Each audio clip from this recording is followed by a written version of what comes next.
एक धर्मदास नामक सेठ बांधवगढ़ के अंदर एक नगर था, वो बांधवगढ़, उसमें रहते थे। वो बहुत ही धनी थे, साहूकार थे, पैसे की बहुत अधिकता थी। यहाँ तक वर्णन किया है कि जिस समय उस अक्षेत्र के राजा को अकाल गिर जाने से, सूखा पड़ जाने से या किसी अन्य कारणों से, प्राकृतिक आपदाओं से वित्तीय सहायता की आवश्यकता पड़ती थी, यानी कोई धन की आवश्यकता पड़ती थी, तो धर्मदास के पूर्वजों से, पिताजी से वो वित्तीय सहायता प्राप्त किया करता था।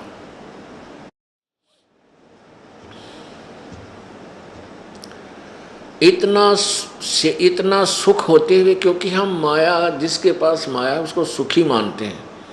वैसे तो जिसके पास माया है वो महादुखी होता है, परंतु हमने सोच रखा है इस काल के ज्ञान के आधार से कि जिसके पास घना धन साहूकार सेठ है वो सुखी है।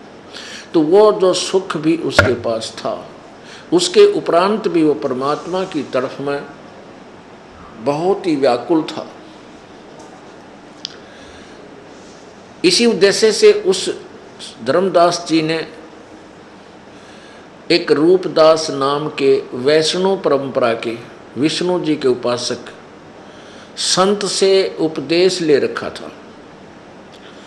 और उस संत जी ने, उस गुरु जी ने धर्मदास जी को वही लोक वेद के आधार पर शास्त्र विरुद्ध साधना बता रखी थी, और वही लोकवेद सुना रखा था कि ब्रह्मा विष्णु में ही इस अजरो अमर हैं, इनके कोई माता पिता नहीं है, यही तीनों भगवान सृष्टि, सतिथि और संहार करते हैं, और यही पूजा के योग्य हैं, इन्हीं की पूजा करनी चाहिए, जिससे हमें स्वर्ग प्राप्ति हो जाएगी। अब धर्मदास जी उसी आधार से अपनी साधनाएं कर रहा था। श्री राम, श्री कृष्ण और शंकर भगवान की उपासना, उनके मंत्र, विष्णु स्तोत्र, गीता जी का नित्य पाठ, एकादशी का व्रत और तीर्थों का तीर्थ यात्रा करना और श्राद्ध आदि निकालना, श्राद्ध आदि करना, वो उसकी पूजा के मुख्य अंश थे। अपनी इस साधना को उसने अंतिम उपासना समझ रखा था। अपने गुरुदेव के द्वारा बताए हुए भक्ति मार्ग के आधार से वो तीर्थों की यात्रा पर भी जाता था। एक समय उसने 68 तीर्थ हैं अपने यहाँ हिंदुस्तान में, 68 ही तीर्थों पर जाने का विचार किया और 5-6 महीने की यात्रा का प्रोग्राम बना लिया। घर से अपना धन आदि लेकर वो चल पड़ा। बांधवगढ़ से चलता चलते हुए, घूमता फिरता, अपने तीर्थों की यात्रा करता हुआ एक बार मथुरा में अर्थात वृंदावन के अंदर, वहाँ एक तालाब के ऊपर, जिसमें एक उस तीर्थ में, उस धाम को स्नानार्थ वहाँ पर पहुँचा। उस धाम पर यानी उस सरोवर के एक तालाब के ऊपर उसने अपना डेरा लगाया, जहाँ स्नान करके अपना कल्याण प्राणी मानते थे कि इस सरोवर में भगवान श्री कृष्ण जी स्नान किया करते थे। और इस पवित्र स्थल पर आसपास के क्षेत्र में भगवान श्री कृष्ण के चरण रखे हुए थे। उस चरणों की रज को अपने सीने से, मत्थे से लगाने के लिए साधक वहाँ जाते थे अपने कल्याण के लिए। अब धर्मदास जी ने सुबह स्नान किया उस सरोवर में जिसमें वो स्नानार्थ गया था। और उधर से पूर्ण परमेश्वर कबीर जी, कबीर देव जो बनारस में जुलाहे की भूमिका कर रहे थे उस समय, वो धर्मदास जी के समकालीन थे। तो वो परमात्मा भी एक जिंदा महात्मा का रूप बना के, जिंदा महात्मा होते हैं, एक काला सा कमीज पहनते हैं, काला ओवरटॉप कोट घुटनों से नीचे ताई का, दाढ़ी बड़ी हुई हो और ऊपर एक काला ही टोप पहनते थे, काला टोप ऐसे ऊंचे से चोटे का। तो उस वेशभूषा वाले को जिंदा संत कहते थे, जिंदा महात्मा साधु। उस जिंदा महात्मा की वेश यानी ड्रेस बनाकर परमात्मा उसका स्वरूप बनाकर वेशभूषा बना पहन करके और वही उसी स्थल पर प्रकट हो गए जहाँ धर्मदास जी उस तालाब में जोड़ में स्नान कर रहा था। स्नान करके धर्मदास जी बाहर आए, साफ कपड़े पहने, कुछ स्थान गारा और गाय के गोबर से लीपा, मड प्लास्टर किया। उसके बाद वहाँ बैठ कर के एक अपना स्वच्छ कपड़ा बिछा के पहले तो भगवान श्री विष्णु जी की मूर्ति को स्नान कराया, सालग्राम बोलते हैं उसको। स्नान करा के उसको स्वच्छ कपड़े पहनाए, यानी वो कर्मकांड पूजा पूरी की। उसके बाद श्रीमद् भगवत गीता जी का नित्य पाठ करने के उद्देश्य से, जो उसका नित्य नियम था, उस उद्देश्य से गीता जी का पाठ प्रारंभ किया। उस दिन उसने गीता जी के अध्याय नंबर 7 का पाठ करना था। जैसे वो क्रम वाइज यानी प्रतिदिन एक अध्याय का पाठ करना है, और इससे उनके गुरुदेव ने बता रखा था कि गीता जी का नित्य पाठ करने से तुम्हें स्वर्ग प्राप्ति हो जाएगी। और कबीर परमेश्वर जी उसकी क्रिया को देख रहे थे।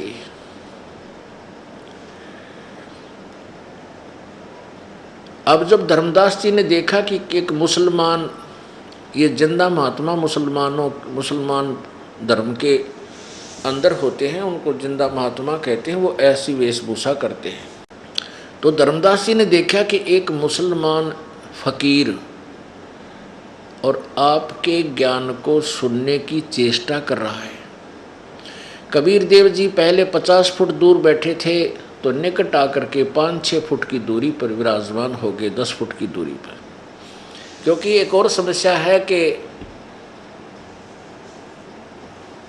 जो पाठ आदि करते हैं हिंदू धर्म के लोग करते थे, पहले छुआछात वैसे तो थी ज़्यादा ही, लेकिन फिर भी अपनी पूजा के समय मुसलमानों से भी दूर रहते थे, क्योंकि ये मांस खाते हैं, ऐसा सोचकर। इसलिए परमेश्वर उससे 5-10 फुट दूर ही विराजमान रहे, कहीं यो बिदक ना जा, धर्मदास रुष्ट हो जा, कुछ 19-21 कह देर अपना पाठ ना करे। इसलिए परमात्मा उससे 10 फुट की दूरी पर विराजमान हो गए, और धर्मदास जी गीता जी के 7वें अध्याय का पाठ प्रारंभ करता है।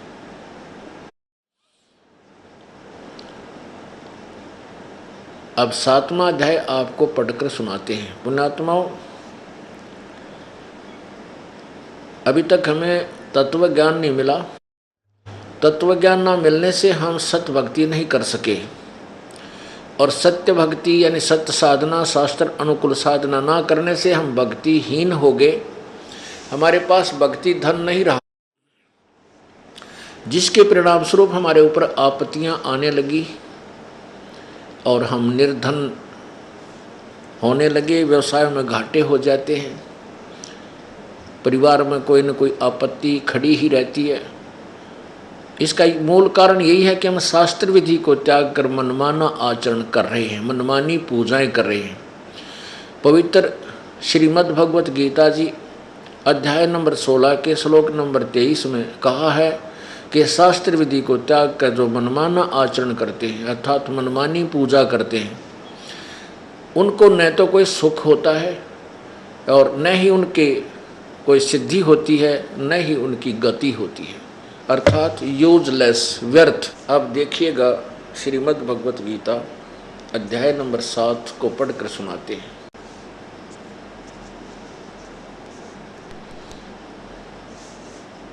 सप्तम अध्याय, 7वां अध्याय। इसका प्रथम मंत्र में कहा कि हे पार्थ, अनन्य प्रेम से मुझ में आसक्त चित्त तथा अनन्य भाव से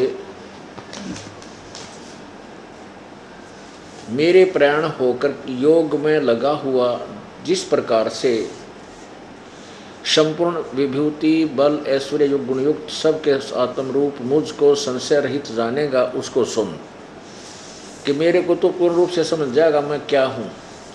अब दूसरे में कहा कि मैं तेरे लिए इस विज्ञान सहित तत्व ज्ञान को संपूर्णता कहूँगा, जिसको जानकर संसार में फिर कुछ भी जानने योग्य शेष नहीं रह जाता।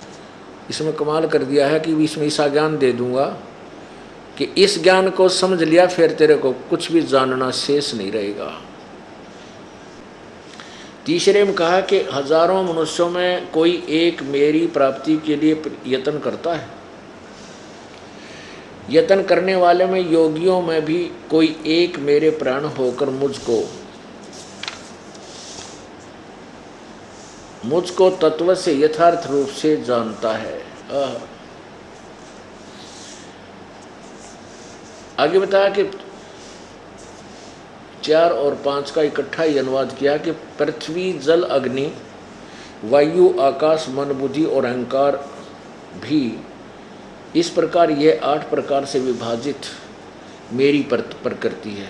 ये 8 प्रकार के भेद वाली तो अपरा अर्थात मेरी जड़ प्रकृति है। और ए मावाहो, इससे दूसरी जो जिससे यह संपूर्ण जगत धारण किया जाता है, मेरी जीव रूपा परा अर्थात चेतन प्रकृति जान। अब इसमें 4-5 श्लोक में 7वें अध्याय के में स्पष्ट किया है कि एक तो प्रकृति स्वभाव जैसे जीव का ये 25 प्रकृति होती है। एक जो शरीर हमारा बनता है जीव के साथ 25 प्रकृति, ये तो है जड़ प्रकृति है, जैसे पृथ्वी जल अग्नि वायु आकाश मन बुद्धि अहंकार, इस प्रकार की ये 8 प्रकार की। और एक दूसरी जो है वो प्रकृति दुर्गा है, जिससे सारा संसार उत्पन्न हुआ है। 2 प्रकृति बताई है, तो इसलिए दुर्गा को प्रकृति भी कहते हैं। और इसी का प्रमाण 14वें अध्याय के 3, 4, 5 में स्पष्ट किया हुआ है कि प्रकृति तो सब जीवों की माता है, मैं काल ब्रह्म इनका सब का पिता हूँ और मैं इस प्रकृति अर्थात दुर्गा के पेट में बीज स्थापित करता हूँ, जिससे सभी प्राणियों की उत्पत्ति होती है, स्पष्ट किया है। और इन्हीं तीनों गुणों से उत्पन्न रजगुण ब्रह्मा सतगुण विष्णु तमगुण शिवजी इस जीव आत्मा को इस शरीर में कर्मों के बंधन में बांधे रखते हैं, ये यहाँ पर जकड़े रखते हैं। अब देखो 6, ऐसा समझ पूर्ण भूत इन दोनों प्रकृतियों से ही उत्पन्न होने वाले हैं। मैं संपूर्ण जगत का प्रभव और प्रलय हूँ, यानी प्रलय का संपूर्ण जगत का मूल कारण हूँ। कि यहाँ प्रलय और उत्पत्ति जो भी हो रही इसका मूल कारण मैं ही हूँ, कोई दूसरा परम कारण नहीं है। क्योंकि इस काल को 1 लाख मानव शरीरधारी प्राणियों को खाने का श्राप लगा हुआ है। उसी के परिणाम स्वरूप ये अपने उसी उद्देश्य से ये अपने तीनों पुत्रों से रजगुण ब्रह्मा से सतगुण विष्णु से तमगुण शिव जी से उत्पत्ति सतिथि और संहार करवाता है। इसलिए कह रहा है कि इसका मूल कारण मैं ही हूँ। अब देखिएगा 7वां, हे धनंजय, ये 7वां श्लोक है। हे धनंजय, मुझसे भिन्न दूसरा कोई परम कारण नहीं है। यह संपूर्ण जगत सूत्र में मणियों के सदृश मुझ में गुथा हुआ है। हे अर्जुन, मैं जल में रस हूँ, चंद्रमा और सूर्य हूँ, प्रकाश हूँ संपूर्ण वेदों में ओंकार हूँ, आकाश हूँ, आकाश में शब्द और पुरुषों में पुरुषत्व हूँ। 9 में कहा है कि पृथ्वी में पवित्र गंध और अग्नि में तेज हूँ तथा संपूर्ण प्राणी भूतों में उनका प्राणियों में जीवन हूँ और तपस्वियों में तप हूँ। और अर्जुन संपूर्ण भूतों का सनातन बीज मुझको जान, मैं बुद्धिमानों की बुद्धि और तेजस्वियों का तेज हूँ। हे भारत श्रेष्ठ, मैं बलवानों का आसक्ति और कामना से रहित बल और सामर्थ्य हूँ। मैं सब भूतों में धर्म के अनुकूल शास्त्र अनुकूल काम हूँ। अब ये अपने 11 तक पढ़ लिया। इसका क्या अर्थ है, ये स्पष्ट कर रहा है कि जो भी इस संसार में प्रलय उत्पत्ति हो इसका मुख्य कारण मैं हूँ और दूसरा कोई नहीं है। 2 प्रकृति बताई हैं, एक तो जड़ 8 जिसकी 8 प्रकार की, वायु जल अग्नि मन बुद्धि अहंकार आदि सारे मिलाकर, और दूसरी चेतन प्रकृति है जिससे सब जीवों की उत्पत्ति ये काल करता है। और तीसरा ये बता रहा है कि मैं बलवानों का बल हूँ, बुद्धिमानों की बुद्धि हूँ। अब पुण्यात्माओं, जैसे महाभारत का युद्ध जब इसने करवाना था काल ने, उस समय तो अर्जुन को शक्ति दे दी, बल दे दिया, और उसने अपने गांडीव धनुष के द्वारा ना जाने कितनी हत्याएं कर डाली और सूरवीर कहलाया। उसके बाद जब श्री कृष्ण जी के पैर में एक शिकारी ने विषाक्त तीर मार दिया था, जब श्री कृष्ण जी एक वृक्ष के नीचे लेटे हुए थे दोपहर के समय जंगल में, उस समय पूरा यादव कुल आपस में लड़कर मृत्यु को प्राप्त हो चुका था। यादव कुल में 56 करोड़ यादव थे, वो सभी नाश हो गया था, उनका मर चुके थे। उसमें श्री कृष्ण जी भी एक वृक्ष के नीचे लेटा हुआ था। एक शिकारी ने भगवान श्री कृष्ण जी के पैर में तीर मार दिया, जहर से बुझा हुआ विषाक्त, जिससे श्री कृष्ण जी की मृत्यु हुई। तो उसने मृत्यु से जब तड़फ रहे थे, उस शिकारी ने जाकर देखा कि तो कोई व्यक्ति मर गया, लेकिन वो उस शिकारी ने सोचा था कि कोई मृग बैठा है, हिरण बैठा है,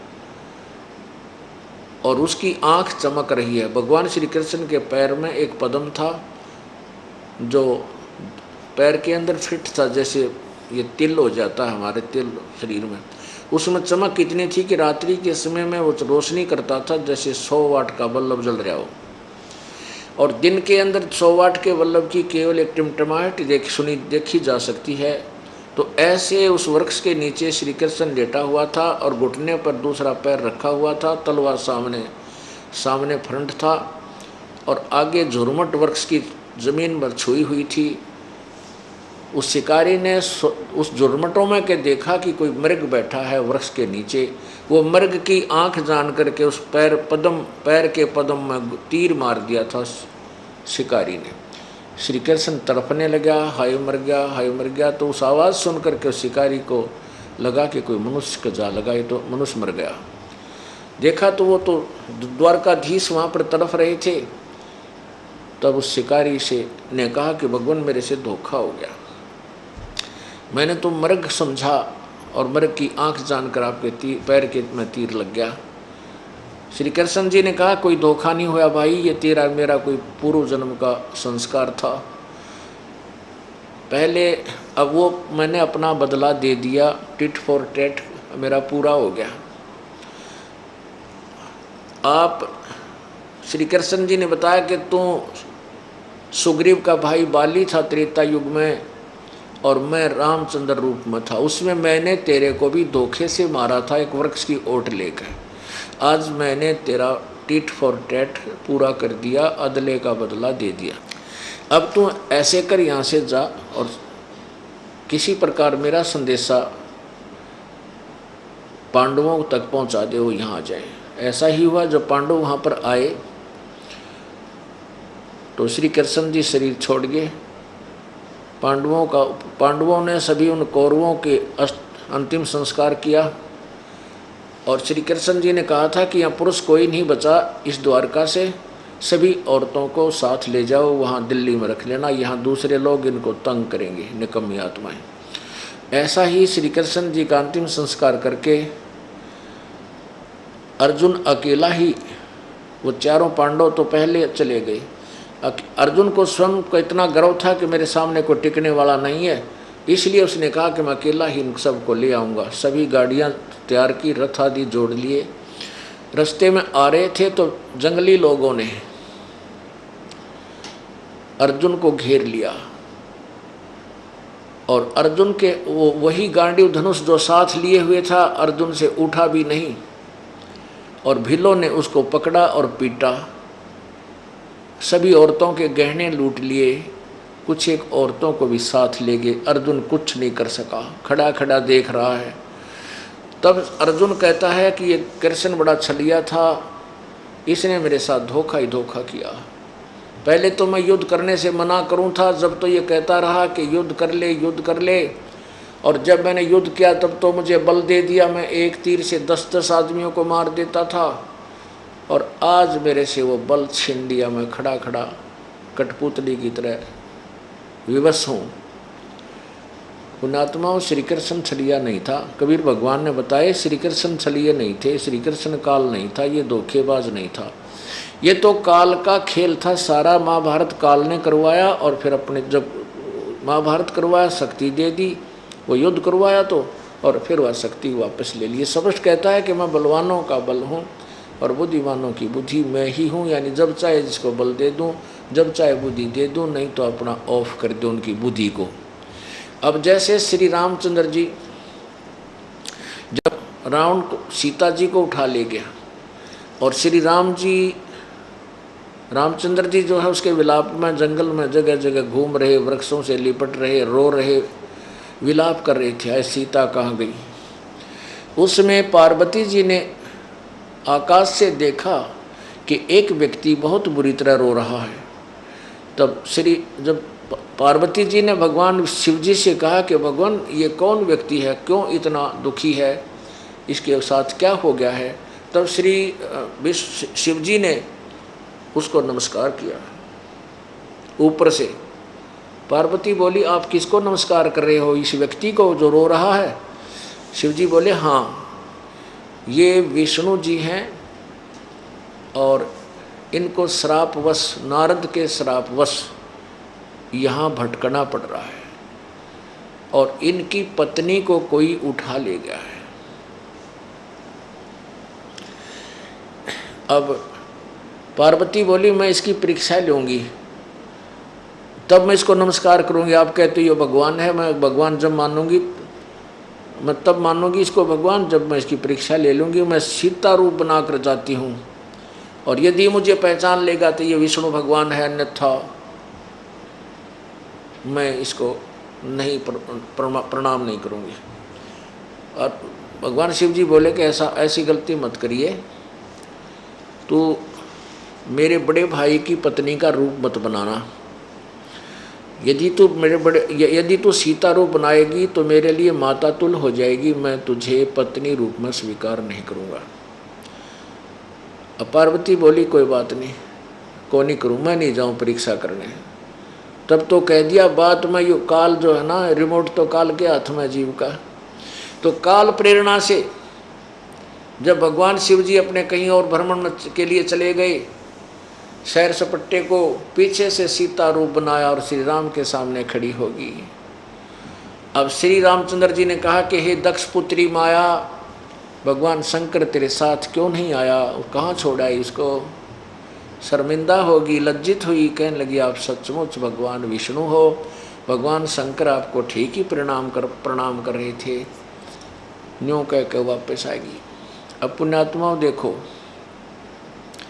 श्री रामचंद्र जी को अपनी पत्नी का तो पता नहीं, उसने कौन ढालेगा, डकरा रहे हैं, हाय कहाँ गई। वो तो हीट एंड ट्रायल मेथड से ढूंढी, जैसे कोई इधर ढूंढने गया, कोई इधर ढूंढने गया। हनुमान जी लंका में कूद गया, वहाँ वो पाई। जैसे किसी की गाय खो जाया करे, गुम हो जाए, उसने ढूंढते ढूंढते कोई इधर जा रहा है कोई इधर, वो मिल जाए तो ठीक है, ना तो गई तो गई। इस विधि से सीता प्राप्त हुई और उधर से पार्वती को पहचान दिया कि सीता नहीं है, क्योंकि काल ने उस समय उसको बुद्धि दे दी, पार्वती पहचान दी और फिर उसकी बुद्धि ऑफ कर दी पहले की तरह। वो उसको ये नहीं मालूम सीता कहाँ है, पार्वती को पहचान लिया और सीता का पता नहीं कौन ठा ले गया। पुण्यात्माओं, ये तत्व ज्ञान है। इसको तत्व से जानने के बाद, सुनने के बाद आपके पास एक, यूँ सोच लो, दूरबीन बन जाएगी आपकी। जो ज्ञान है आपका, आपकी बुद्धि दूरबीन की तरह हो जाएगी, जो गहराई से भी दूर से भी देख लेगी और सूक्ष्म से सूक्ष्म वस्तु को भी आप देख सकोगे। ऐसी आपका ये ज्ञान रूपी दूरबीन यानी चश्मा बन जाएगा। अब आगे क्या बताया है 12वें श्लोक में, अध्याय नंबर 7 का ही 12वां श्लोक। और भी जो सतगुण से उत्पन्न होने वाले भाव हैं और रजोगुण से तमोगुण से उत्पन्न होने वाले भाव हैं, उन सबको तो मुझसे ही होने वाले ऐसा जान, परंतु वास्तव में उनमें मैं और वे मुझ में नहीं हैं। अब ये काल भगवान क्या कहता है कि रजगुण ब्रह्मा से जीवों की उत्पत्ति विषय वासना प्रेरित करके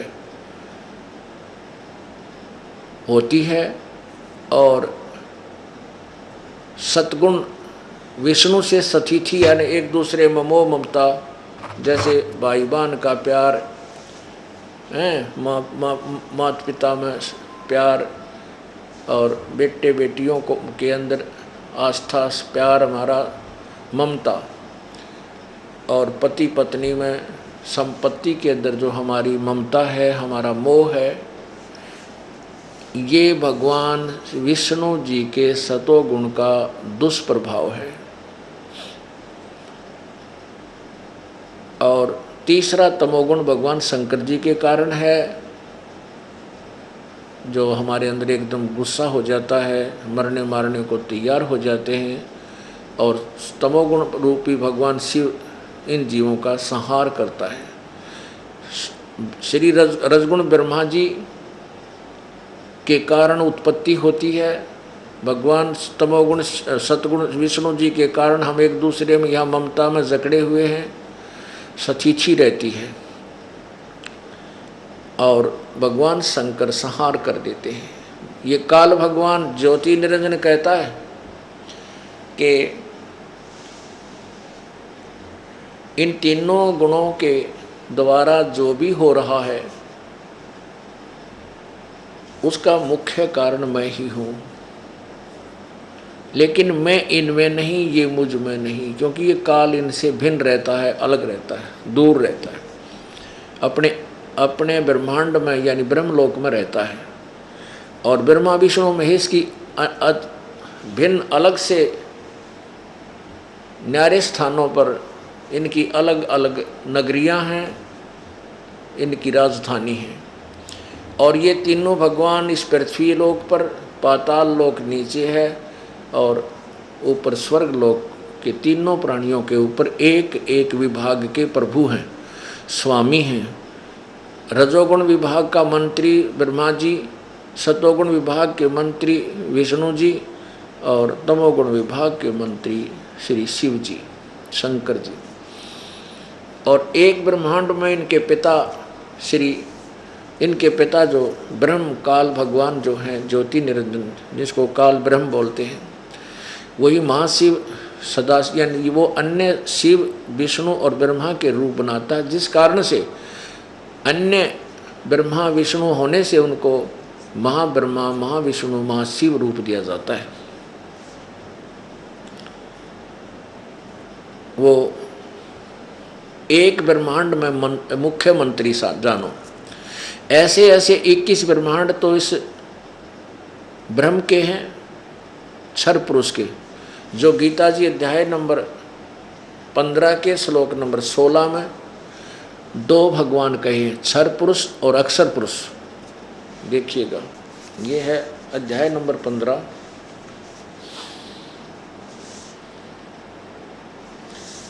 और मंत्र 16, ये यहाँ है 16। इसमें लिखा है कि दिवौ इमौ पुरुषव लोके क्षर च अक्षर एवं च क्षर सर्वाणि भूतानि कटुस्थ अक्षर उच्यते। इसका अनुवाद किया है कि इस संसार में नाशवान और अविनाशी, नाशवान और अविनाशी भी ये दो प्रकार के पुरुष हैं। पुरुष माने प्रभु, स्वामी। ये क्षर पुरुष और अक्षर पुरुष, इन्होंने लिखा है क्षर और अक्षर ये दो प्रकार के पुरुषों माने पुरुष हैं। तो इसको हम क्षर पुरुष और अक्षर पुरुष भी कह सकते हैं। ये क्षर पुरुष ब्रह्म है, अक्षर पुरुष ये परब्रह्म है। और इसमें क्या लिखा है कि सर्वाणी संपूर्ण प्राणियों के शरीर तो नाशवान है और जीवात्मा अविनाशी कहा जाता है। अब इसमें क्या कहा है कि जो क्षर पुरुष है और अक्षर पुरुष, क्षर पुरुष ये ब्रह्म को बोलते हैं, क्षर ब्रह्म कहो, क्षर पुरुष कहो, अक्षर ब्रह्म कहो, अक्षर पुरुष कहो, परब्रह्म कहो। तो ये दो भगवान हैं और इन दोनों के शरीर और इनके अंतर्गत जितने प्राणी हैं उनके शरीर तो नाशवान है और जीवात्मा तो किसी की मरती ही नहीं।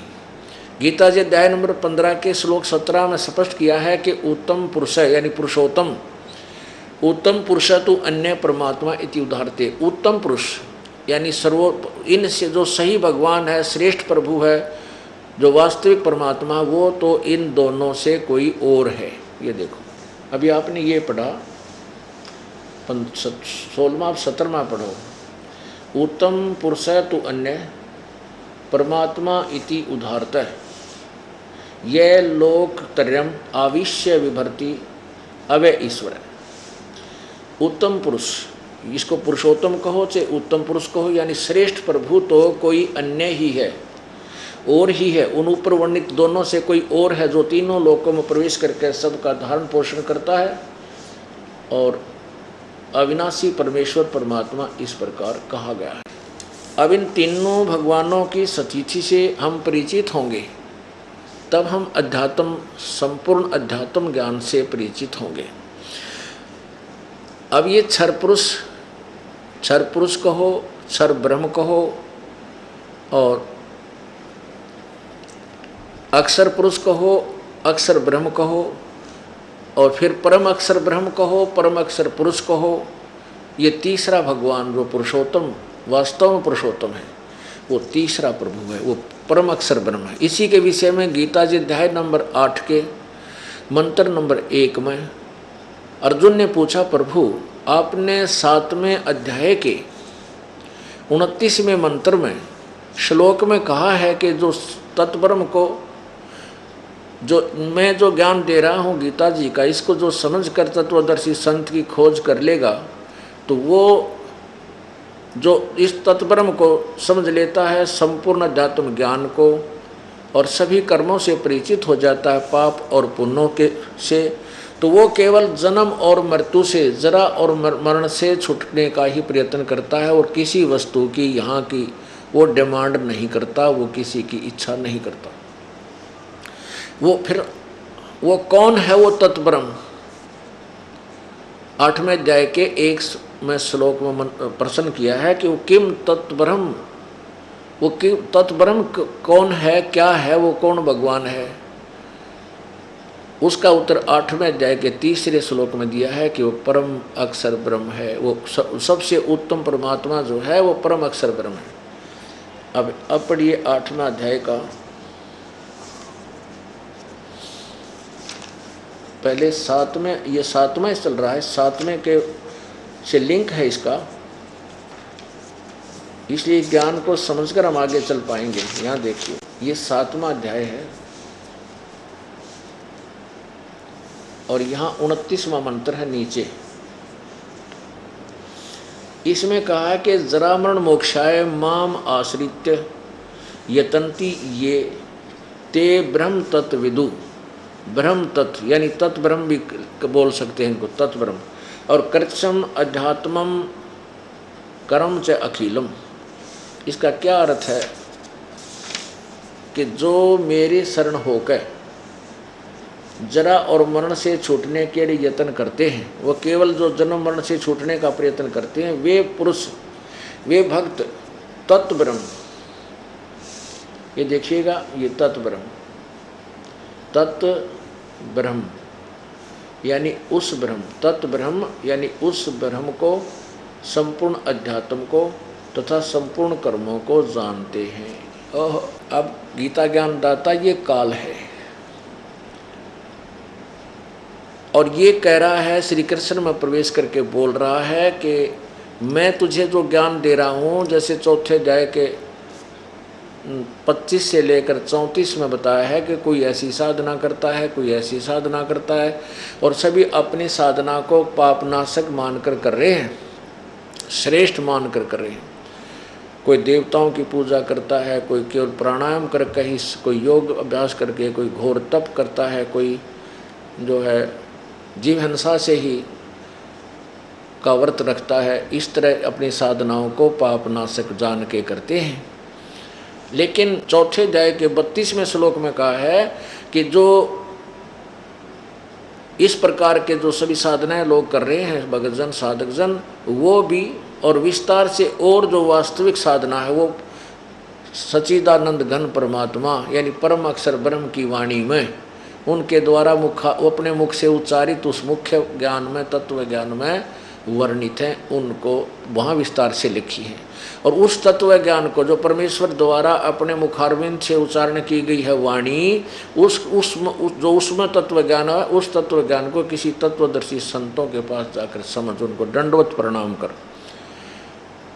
तो उस कहते हैं जो मेरे इस ज्ञान का आश्रय लेकर के तत्वदर्शी संत की तलाश कर लेता है, खोज कर लेता है, फिर उस पूरे अध्यात्म ज्ञान को समझ लेता है और पूरे कर्म पाप और पुण्य से परिचित हो जाता है, और जो उस परमात्मा से परिचित हो जाता है, तत्व ब्रह्म से, परम अक्षर ब्रह्म से, वो केवल जन्म और मरण से ही छूटने का प्रयत्न करता है। ये अर्थ है 7वें अध्याय के 29वें श्लोक का।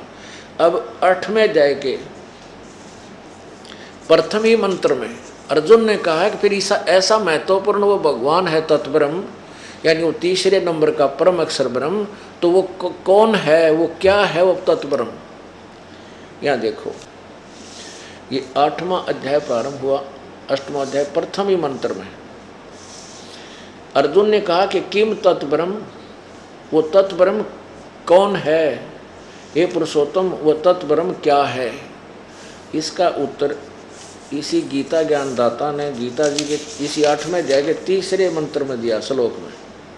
वह परम अक्षर ब्रह्म है,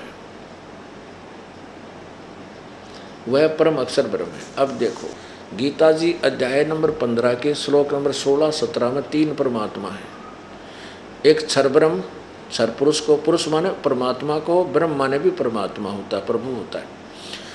एक तो क्षर पुरुष और क्षर ब्रह्म कहो उसी को, ये ज्योति निरंजन काल है, ये 21 ब्रह्मांड का मालिक है।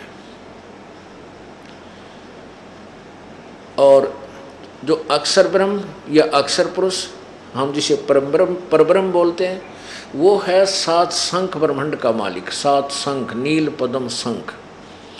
और जो परम अक्षर ब्रह्म है, जो तीसरे नंबर का 15वें अध्याय के 17वें श्लोक में कहा कि उत्तम पुरुष है तो अन्य परमात्मा इति उदाहरते ये लोक तरम आविश्य विभर्ति अवैश्वर। तो वो परम अक्षर ब्रह्म है जो इन दोनों से भी उत्तम है, श्रेष्ठ है, वो कोई और ही है, वही वास्तव में अविनाशी है। ये क्षर पुरुष और अक्षर पुरुष यानी क्षर ब्रह्म और अक्षर ब्रह्म ये नाशवान है, ये अविनाशी नहीं है। ये पूर्ण परमात्मा कंप्लीट गॉड नहीं है, ये कुछ अक्षेत्रीय स्वामी हैं और कुल का मालिक वो परम अक्षर ब्रह्म है। अब हम फिर आते हैं 7वें अध्याय में।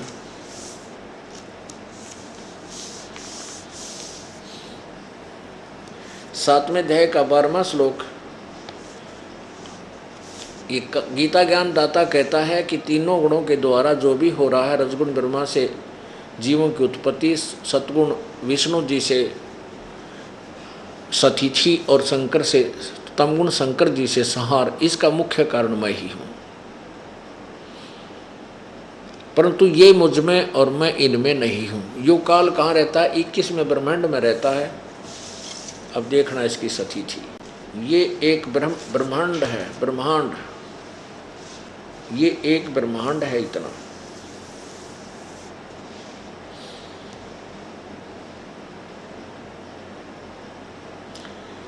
इसमें ये जो स्थान आपको दिखाई देता है, ये एक ब्रह्मलोक है।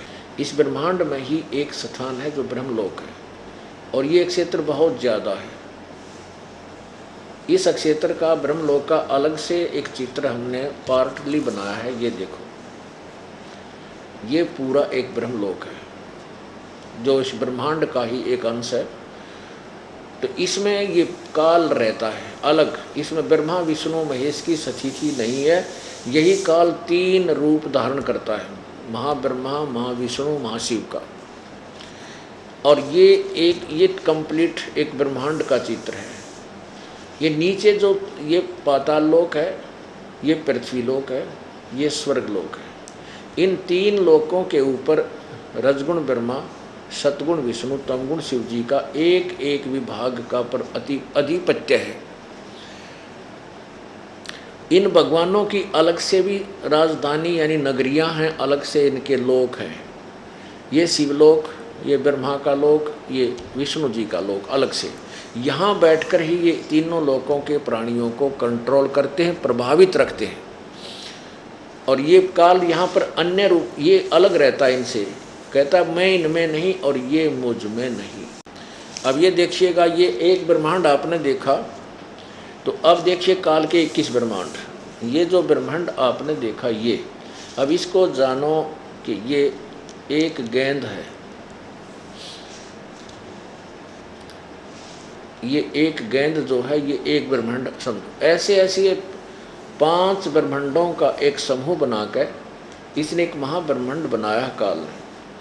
ऐसे ये 4 महाब्रह्मांडों में 20 ब्रह्मांडों को रोका है, और 21वां ये अलग से अपना निज स्थान इसने और अलग बनाया है। इस प्रकार इस काल के केवल ये 21 ब्रह्मांड हैं। इस क्षर पुरुष कहो, क्षर ब्रह्म कहो इसको। और अब देखिएगा ये संपूर्ण, ये असंख्य ब्रह्मांडों का और चित्र, और साथ में ये अक्षर ब्रह्म के कितने 7 संख्य ब्रह्मांड। ये देखो, अब आपने जो देखा था, आपने जो ये देखा इस साइड में, ये 21 ब्रह्मांड जो इतने हैं, ये काल के, ब्रह्म के, सर्वब्रह्म के, ये अब ये इतने हो गए समझो, ये सत। और ये वाला स्थान जो है, ये 7 संख्य ब्रह्मांड हैं अक्षर ब्रह्म के, जो गीता जी अध्याय नंबर 15 के श्लोक 16 में 2 भगवान बताए हैं। ये क्षर ब्रह्म, ये अक्षर ब्रह्म, ये क्षर पुरुष, ये अक्षर पुरुष। ये भी नाशवान है, ये भी नाशवान है। 7 संख्य ब्रह्मांड है इस अक्षर ब्रह्म के, अक्षर पुरुष के, अक्षर ब्रह्म को।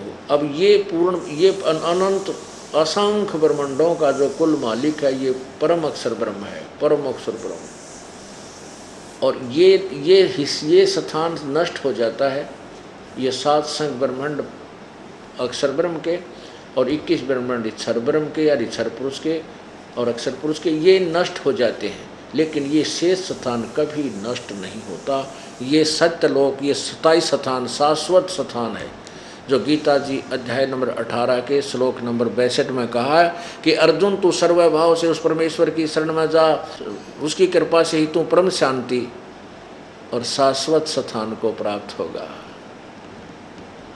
शाश्वत स्थान माने सदा रहने वाला, जिसका एंड कभी ना हो, यानी सत्यलोक।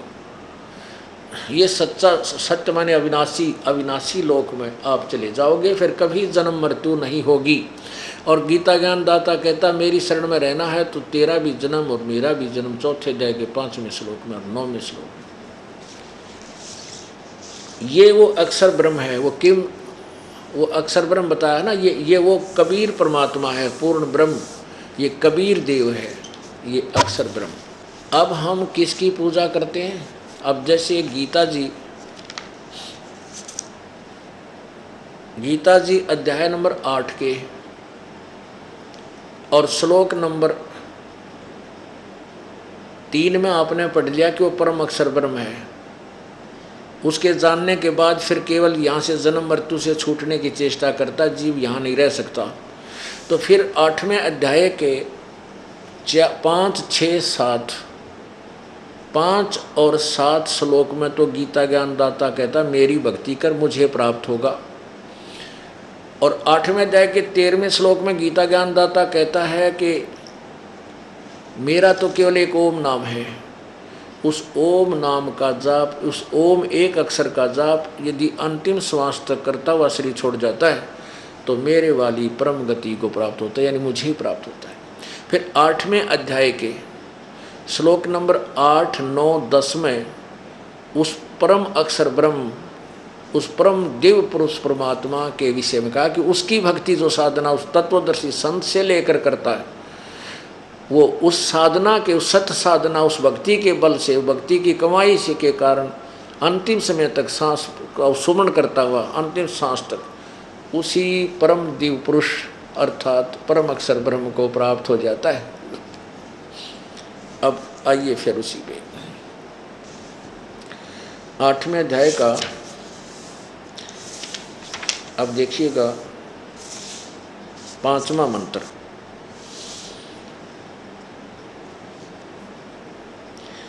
इसमें कहा कि जो पुरुष अंत काल में भी मुझको ही स्मरण करता हुआ शरीर को त्याग कर जाता है वह मेरे साक्षात स्वरूप को प्राप्त होता है, इसमें कोई संशय नहीं है। अपने बारे में बता रहा है कि मेरे जो अंतिम समय तक मेरा स्मरण करता हुआ शरीर त्याग कर जाता मुझे प्राप्त होता। अब 6 में क्या कहा है कि हे कुंती पुत्र, ये 6 जिसका पीछे है श्लोक, इसके लिए 6, हे कुंती पुत्र, यह मनुष्य अंत काल में जिस भी भाव को समन करता हुआ शरीर का त्याग करता है उसको ही प्राप्त होता है, सदा उसी भाव से भावित रहता है। इसका वास्तविक अर्थ ये है कि जो भी अंतिम समय तक जिस भी इष्ट की पूजा करता है वह उसी के भाव में भावित रहता है और उसी को प्राप्त होता है। अब आगे देखना 8वें के 7 में अध्याय नंबर 8 श्लोक नंबर 7। इसलिए हे अर्जुन, सब समय में मेरा स्मरण कर और युद्ध भी कर। इस प्रकार अर्पण किए हुए मन बुद्धि से युक्त होकर निसंदेह मुझको ही प्राप्त होगा। अब 8वें में कमाल किया है, ये 8वां, इसमें गीता ज्ञान दाता उस परम अक्षर ब्रह्म की तरफ कह रहा जो इसी के 8वें अध्याय के 3रे श्लोक में बताया है। हे पार्थ, ये नियम है कि परमेश्वर के ध्यान के अभ्यास रूप योग से युक्त दूसरी ओर न जाने वाले चित्त से निरंतर चिंतन करता हुआ मनुष्य परम प्रकाश दिव्य पुरुष को, परम प्रकाश रूप दिव्य पुरुष को अर्थात परमेश्वर को ही प्राप्त होता है। ये परम अक्षर ब्रह्म की तरफ संकेत है कि अब क्या बता रहे हैं कि हे पार्थ, ये नियम है कि ध्यान परमेश्वर के ध्यान के अभ्यास रूप योग से युक्त, योग माने साधना, परमेश्वर की साधना से जो युक्त है वह दूसरी ओर यानी अन्य किसी की पूजा नहीं करता। उस चित्त से अनन्य मन से निरंतर चिंतन करता हुआ यानी जो साधना उसका समन करता हुआ जो नाम तत्वदर्शी संत देगा तो परम दिव्य पुरुष परमेश्वर अर्थात परमेश्वर को ही प्राप्त होता है, पर वो परम अक्षर ब्रह्म को ही प्राप्त होता है। आगे 9वें में उसका नाम भी लिखा है कव्यम। अब देखो, कव्यम पुराणम अनुशासिताराम अणो अणियासम, इसका अर्थ है कि जो पुरुष सर्वज्ञ, कवियम का अर्थ है सर्वज्ञ कर दिया। पुण्यात्माओं, जैसे यजुर्वेद है, यजुर्वेद का कहीं प्रकरण चल रहा हो, उसके विषय में जानकारी दी जाती हो, तो उसमें लिखा हो यजुर या यजुम, तो उस वहाँ पर ये लिखना अनिवार्य है कि यजुर्वेद में, यजुर्वेद का ये श्लोक है, तो वो यजुम का अर्थ कर देना। यजु का अर्थ होता है यज्ञ स्तुतियाँ, यजु माने यज्ञ स्तुतियाँ, यदि उसका अनुवाद कर दे यज्ञ स्तुतियाँ, तो यजुर्वेद को कैसे पहचानेंगे? तो यहाँ कव्यम का अर्थ है उस कबीर देव की, जो उस कबीर देव जो सबका अनादि है, उसकी जो साधना करता है। फिर हम इसी को यहीं लेकर चलते हैं, इस पर ज़्यादा टिप्पणी ना करें, क्योंकि वो प्रमाण हम अलग से देंगे। अगर उसको अब इसको सिद्ध करने लगे तो लंबा समय और व्यतीत हो जाएगा, क्योंकि हमारा विषय अब दूसरा चल रहा है। तो इसको हम इसी तरह पढ़ते हैं जैसा इन्होंने लिखा है। देखिए अनुवाद किया है। 8वें अध्याय का 8वां पढ़ लिया, 9वां हम पढ़ रहे हैं। जो पुरुष कवियम सर्वज अनादि सबके नियंता, सूक्ष्म से अति सूक्ष्म सबके धारण पोषण करने वाले, वो तीसरे नंबर का 15वें अध्याय के 17वें श्लोक में लिखा है ना, वो सबका धारण पोषण करता है, तीनों लोकों में प्रवेश करके उस परम अक्षर ब्रह्म की तरफ ये संकेत है। धारण पोषण करने वाले अचिंत स्वरूप, सूर्य के सदृश नित्य चेतन, सूर्य की तरह प्रकाशमान और अविद्या से अति परे सच्चिदानंद घन परमेश्वर का स्मरण करता है। जो उसका स्मरण करता है, 10वां, वह भक्ति युक्त पुरुष अंत काल में भी योग बल से यानी भक्ति की शक्ति से वैकुंठी के माध्यम में प्राणों को अच्छी प्रकार स्थापित करके फिर निश्चल मन से स्मरण करता हुआ उस दिव्य परम पुरुष परमात्मा को ही प्राप्त होता है। देख कितना निर्मल ज्ञान है पवित्र गीता जी का। गीता ज्ञान दाता ये क्षर ब्रह्म है, ये काल है। अपने विषय में कह रहा है, श्री कृष्ण जी में प्रवेश करके ये काल बोल रहा है कि अर्जुन,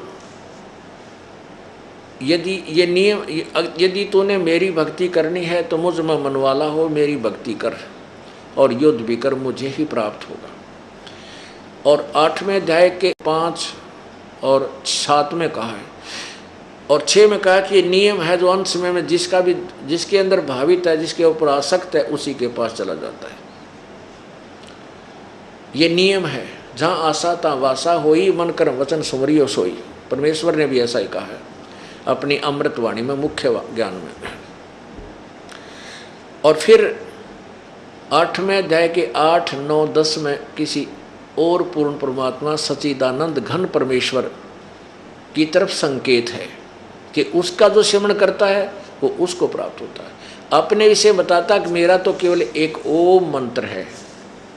ये 8वें अध्याय का 13वां श्लोक, 8वें अध्याय का ये 13वां श्लोक है, ये पढ़ेंगे। ओम इति एकाक्षरम ब्रह्म व्यवहारं माम अनुसमरण, यह प्रयाति तदन देहम स याति परमाम गतिम। माम ब्रह्म यानी मुझ ब्रह्म का, ओम इति एक अक्षरम, ओम यह एक अक्षर है, इसका जो उच्चारण करके सुमन करता है, करता हुआ और अंत यह प्रयाति तदन देहम, अंतिम सांस तक, शरीर छोड़कर जाते समय तक जो इसका सिमरण करता हुआ शरीर छोड़ जाता है, वह मेरे वाली परम गति को प्राप्त होता है। अब 13 ये 12 और 13 इकट्ठा अनुवाद किया। यहाँ देखिए 13वां, जो पुरुष ओम, ये ओम इति,